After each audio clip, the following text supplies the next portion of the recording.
In today's video, I'm going to teach you how to close a ticket in Freshdesk.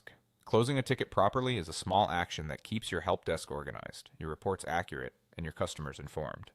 Whether you're wrapping up a simple request or finishing a multi-step case, the process in Freshdesk is quick and consistent, and it all hinges on one key field, status. Start by opening the ticket you want to complete. When the ticket page loads, look to the right-hand sidebar. There you'll see the status field. This is a drop-down menu that controls where the ticket stands in its life cycle. Click the status field and you'll see options that include resolved and closed. Choosing the right one matters, and here's how to think about it. Select resolved when you believe you've provided the solution and you're effectively done, but you want to leave the door open for the customer to confirm or ask a quick follow-up. Many teams use resolved as a soft landing. It signals that action is complete, yet if the customer replies, most setups will automatically move the ticket out of resolved and back into an active status. This helps catch any last-minute clarifications without creating a brand new ticket. Select closed when the conversation is truly finished and no further action is expected.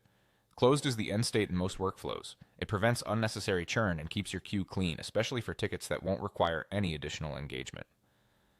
Depending on your Freshdesk configuration, replies to a closed ticket may create a new ticket or reopen the original, but the intent is that the work is final. Once you select either resolved or closed from the list, Freshdesk updates the ticket's state accordingly.